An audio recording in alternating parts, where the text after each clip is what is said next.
Sebastian Loeb is out. And Colin McRae is back. That's the headline news as the WRC arrives in Turkey. Sebastian Loeb hoped to be celebrating his third successive Drivers' Championship this weekend. He only needed to finish fourth here to wrap that up. But instead, he's at home, nursing a broken arm after falling off his mountain bike. The big question is, when will he be back? This is what he had to say at the start of this week. I will have some radio control in 2 weeks, one and a half week. So then I think I will know a bit more to see if the classification is going well. But at the moment it's too early to know. I'm sure I will not be in Turkey because I should leave today. But I don't know, Australia, perhaps too early, but we'll see. You can hear more of that interview later in the programme. Citroen's replacement for Turkey is one of the biggest names in the sport. 1995 world champion Colin McRae. I mean, it's a great opportunity to jump into the world champion's car, but it is a bit being like thrown in at the deep end though. How tight are those overalls now? they're not mine. McRae was part of the Citroen team in 2003, but after an ordinary season by his standards, that relationship came to an end. Despite much speculation linking him with various teams, his only WRC outings since then have been 2 drives for Skoda last year. Is he ready for the challenge of Turkey? It's a tough event. It's a fairly new event for me. I only did it once before and it's changed enormously since then, so it is going to be a tough weekend. What's the challenge of the stages specifically? What have you found on the recce? Just to make notes for a whole rally again has been really quite tough. It's full concentration for 2 days and after a year layoff. It depends a bit on the weather here. If it's a bit intermittent with the rain, it's going to be very tricky in some places, and with not having gravel crews anymore, there's going to be a few heart stoppers, I'm sure.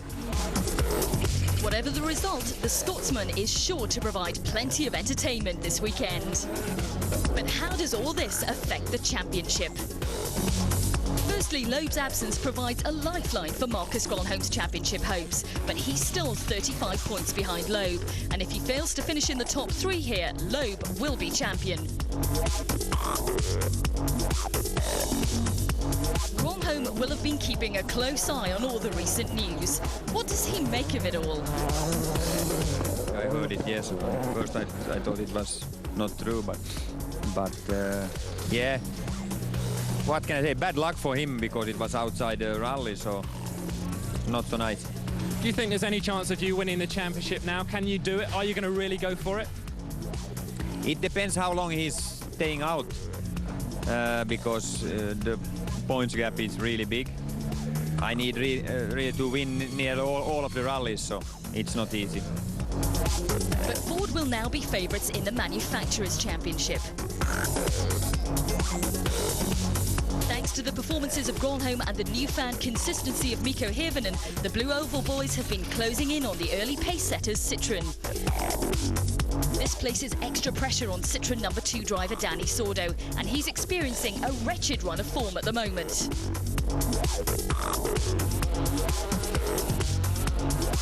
It's extraño, no? It's not Sebastian here, but for me it's the same. I will drive, I think, better at the last rally.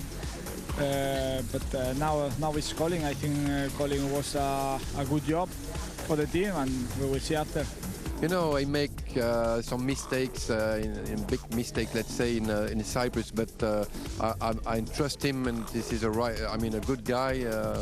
He's confident. We have talked a lot about this, and now it's another rally. It's a new season for him, let's say, and I'm really confident. I'm sure he can do something good for us here. So get ready for what should be an intriguing weekend of rallying. And this is where it's all happening, on Turkey's Mediterranean coast around the city of Antalya. There are 19 stages in all, totalling 351 kilometres. But once the road sections are included, the crews will need to cover 1,200 kilometres before the end. Colin McRae drove the first time the Rally of Turkey was part of the WRC in 2003, and he promises to be the star of the show in what looks like being the last Rally Turkey for the time being, as this event is not on the calendar in 2007. McRae and his co-driver Nicky Grist enjoying being back in the limelight. But on to this morning, and in the absence of Sebastian Loeb, Marcus Gronholm is in the unusual position of being first on the road on day one. But the Finns' Ford Focus is not going anywhere for the moment. Stages 1 and 2 have both been cancelled. It's been raining practically non-stop since Wednesday night, turning the stages to mud. The medical helicopter is late arriving due to the bad weather, and the organisers believe that the conditions are too bad for an ambulance to drive into the stage in the event of an accident. So the crews have been told to drive through at road speed. With the teams already counting the cost of a big storm on Wednesday night, which caused millions of pounds worth of damage in the service park, it looks like it's going to be a testing weekend. It was really dangerous, in fact, to go up there in the fog and in the mud. It was difficult to go through the stage. It was so muddy. Tyre choice, obviously, yeah, they're black and round, but have you got the right things for this weather? I hope, but maybe it could have been more cut, even more cut, to open everything, because it's so much mud. And this is what the cars have to deal with. This is a section of stage 3. Eventually, Marcus Gronholm can get his Rally of Turkey campaign going on the 9.9-kilometre Kumluka stage. The Finn and his co-driver Timo Rautiainen now need to leave the frustrations of the morning behind and concentrate on getting their Ford Focus through these testing conditions. Danny Sordo would have hoped for a more settled start to the day. The last 3 gravel rallies have been difficult for the Spaniard, culminating in his emotional exit from the Cyprus Rally when he crashed out on the downtown special stage. He needs a solid performance this weekend. Sordo is currently 3rd in the Drivers' Championship, but Mikko Hirvonen arrives in Turkey just 2 points behind. The Ford man has the double incentive of taking that 3rd place in the championship and helping his team to take the lead in the Manufacturers' Championship. This is Manfred Stoll's debut in Turkey. The Peugeot driver was 4th in the last round in Cyprus, which equalled his best performance of the season.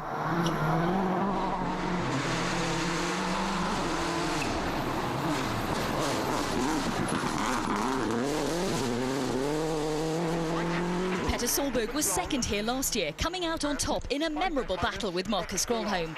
What he would give for a repeat performance of that this year. The Norwegian has picked up just 5 points in the last 6 events due to a catalogue of technical problems with his Subaru.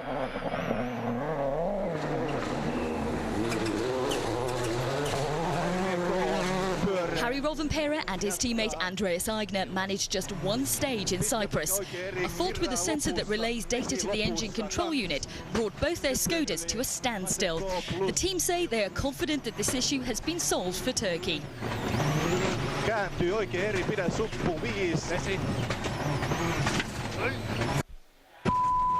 But Rovanperä hit something there. He's going again, but that impact has badly damaged a wheel. Let's have a look at the replay. He got offline across that patch of mud, and there's a very big rock sticking out of the bank.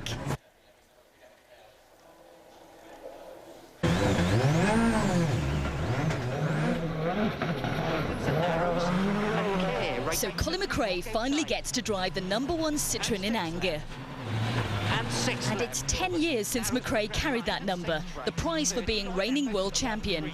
He may be wearing that number by default here, but he's still #1 to many fans the world over.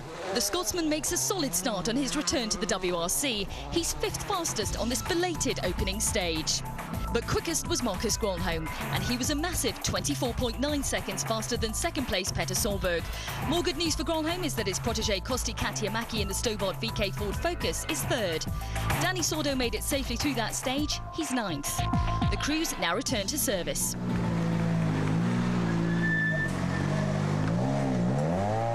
Marcus, a 24-second lead after just 9 kilometres. That's a great start. Yes, but still it's a long way, and a lot of many muddy places, and I'm not comfortable at all because you can slide off even in the first gear here. It's incredible. No Sebastian Loeb, but why were you so much quicker than everybody else? Why do you think? Maybe one thing is that I was first on the road, perhaps a little bit, but not maybe that much. But I don't know. Colin, a rather unsettling start to the rally for everybody, particularly you.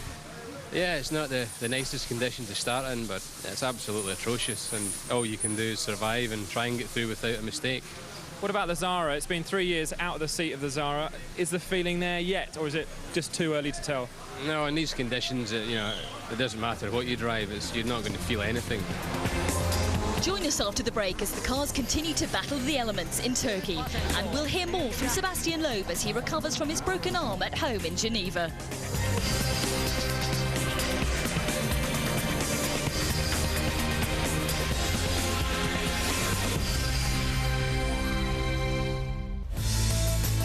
With just one stage contested so far, Marcus Gronholm is the leader of the Rally Turkey. It's been a chaotic morning, with the first 2 stages being cancelled due to safety concerns brought about by the bad weather. 1,400 miles from the rain and mud of Turkey, the injured Sebastian Loeb will have plenty to reflect on. We caught up with the championship leader at his home in Geneva at the start of the week, where he gave the latest on the broken arm he received in a mountain biking accident. This is a bike who caused me all this trouble. I was just 3 kilometers from here in the forest, and in a downhill I just passed over my bike and fall directly on my arm on a big stone. So when something happens, immediately I think to the championship, to the rally, and okay, so I came home. I knew that something is wrong with my arm, but I didn't know exactly what. So I went to the hospital, and then was a bad surprise to know that it's broken, and that it will take some time, and that I will miss for sure Turkey. It's the first time you've missed a rally in years and years and years, never in a WRC car. I mean, it must be quite a strange feeling sitting here. Yeah, it's not a nice feeling. I would prefer to be there in Turkey and to fight for my world title, third world title. You must be aware that you can win the 2006 World Rally Championship this week sitting in your living room watching the rally on TV. Now that would be a very, very strange experience. That would be a strange feeling, but it can happen. So I try to stay optimistic, and we'll see. Do you have any idea at all when you're going to be back in the Zara? Any idea? Not really. It's too early. I spoke with the doctor, but I don't know. Australia, perhaps too early, but we'll see. What about the driver's title? Fortunately, you've got that big lead ahead of Marcus Gronholm. Do you think it's still possible to win it? Even if you don't come back, you could still win it. I think at the moment Marcus has a big pressure for that, because he knows that he is able to win every rally, and he knows that he have to win every rally if he wants to be world champion. I think in his mind, after Cyprus, he thought that it's finished and that he will not be the champion, and now he has again an opportunity. So it's a big pressure, and it's also a mechanical sport, so everything can happen. But okay, I will do my best to come back before the end of the season and to try to save my title. Back to today and the Rally of Turkey. And the news is that Stage 4 has been cancelled for the same reason as Stages 1 and 2. The absence of a helicopter means the medical teams are still having to rely on motor vehicles. And in the event of an accident, the organisers cannot be sure they would be able to get into the stage.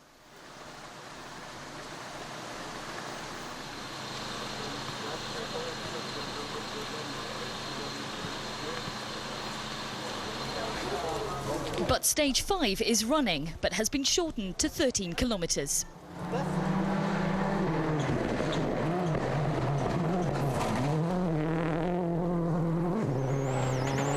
It's all going to plan so far then for Marcus Gronholm in Turkey. And it looks as if the conditions have improved. The sun's out and the stages are starting to dry out.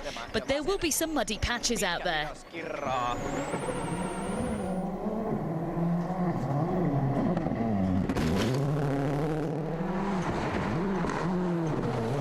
This is Gronholm's Ford teammate Mikko Hirvonen now, and the 26-year-old is backing up Marcus well again here.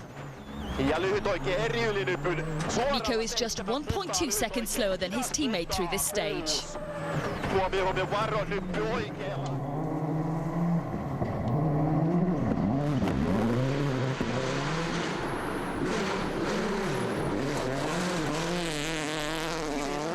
There has been little to encourage Petter Solberg recently. It's very early, of course, but his performance so far in Turkey may indicate that the driver and the team have finally turned a corner.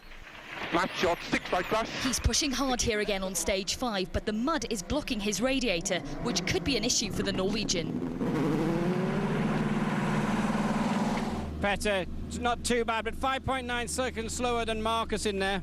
But we had overheating the last 5-6 kilometers, so not so good, but that's all it is. We tried everything anyway. Worrying signs then for Petter, but he's done enough to hold off the attentions of third-place driver Kosti Katiamäki. The Finn won the junior WRC category here in 2003, so he does have good knowledge of these roads, but he's beginning to slip back here on stage 5. The Stobart VK4 driver is really struggling to find any traction and is 12 seconds off the pace. Kosti drops 2 places and falls to 5th.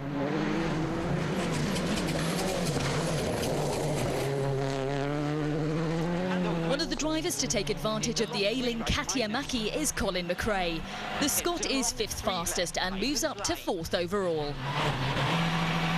Into long 3 right minus. Into 6 left and long 5 right last.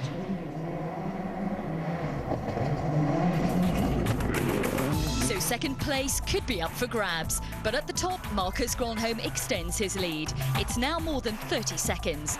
At the other end of the leaderboard, Danny Sordo moves up to 8th.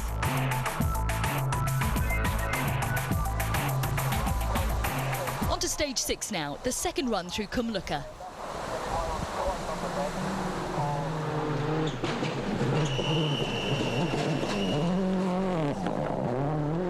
Gronholm is still in control and looking to beat his previous best performance in Turkey, 2nd in 2004.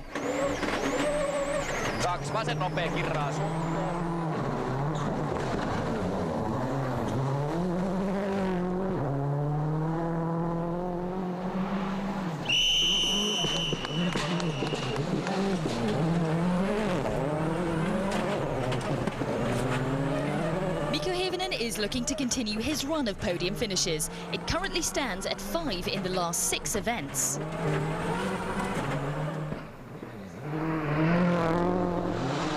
Hirvonen's 3rd at the moment, but in 2nd is Petter Solberg.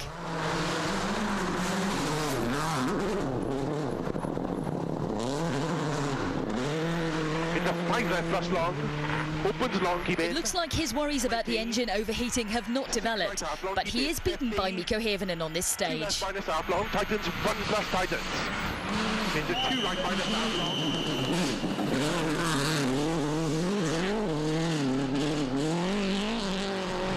And here is Colin McRae, and he's been close to Hirvonen through the early splits. He can't be far off 3rd place. 30. Left and 2 left plus over crest and 2 left. Let's use virtual spectator to see where he is in comparison to Hirvonen as he reaches the end of the stage. 6 right into cage jump. Now he's down on the Ford Focus. It looks like Hirvonen will extend his advantage. 70. 6 right and left narrows don't cut. And 6 right. 30 over finish. 6 right to McRae is 2 seconds slower. 7:24.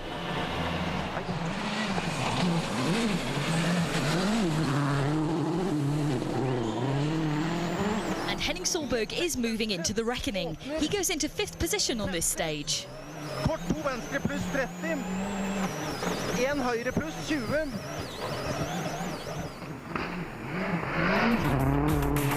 With Kosti Katiamäki and Chevy Pons still hanging in there, positions 2nd to 7th are covered by less than 20 seconds. But at the top, Gronholm moves further ahead. He was fastest in stage 6 and increases his lead to 37 seconds. The car wash Bosch will be working overtime as the cars return to service. There is a lot of mud to remove.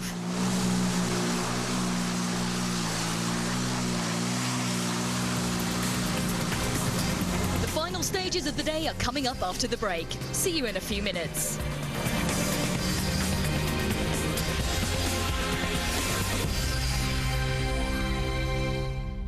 Welcome back to the Rally of Turkey. Before we see the last stages of the day, here is how some of the drivers further down the leaderboard have been faring in the mud of Turkey.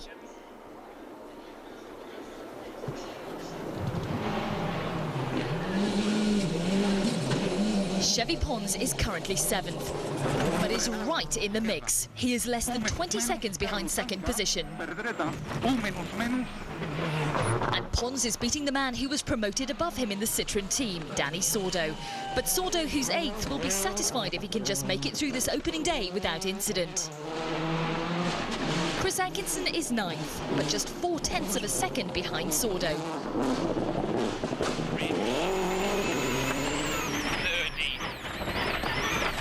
Short left, red, then long, 7 right, minus, 8 left.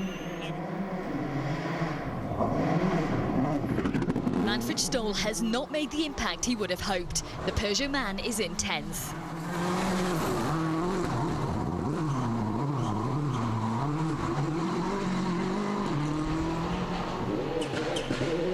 Francois Duval in the privately entered Skoda is 11th.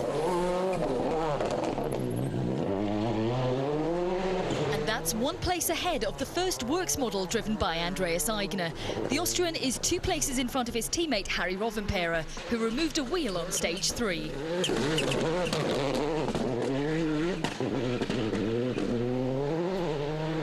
In between them is Matthew Wilson. The young Briton is in 13th position. But there is still plenty of potential for positions to change on the last stages.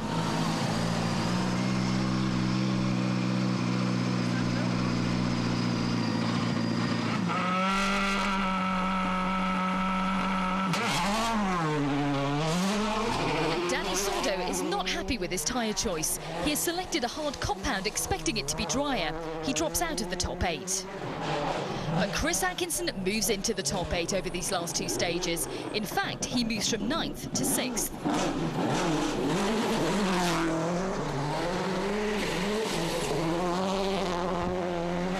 Into 2 right and long 2 One of the drivers who Atkinson goes ahead of is Colin McRae.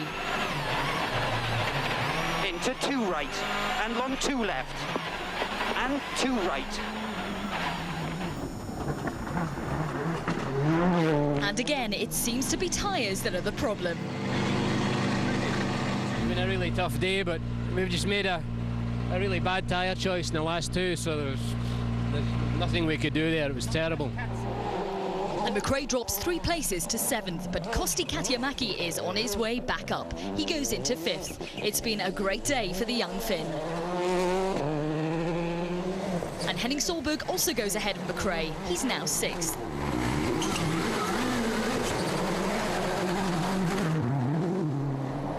And here is Marcus Gronholm, the rally leader, nearing the end of stage 8.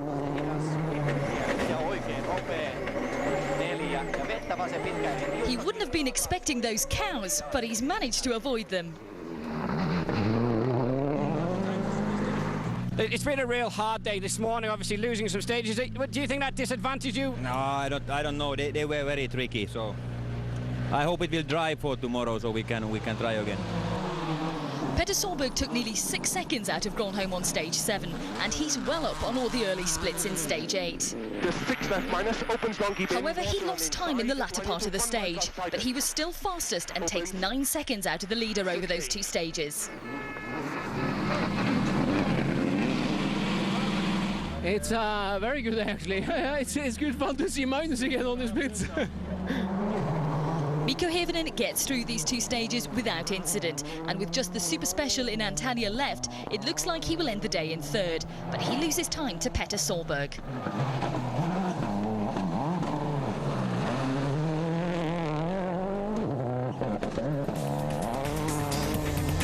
And there were more changes on that final super special stage. Colin McRae went back ahead of Chris Atkinson into 6th.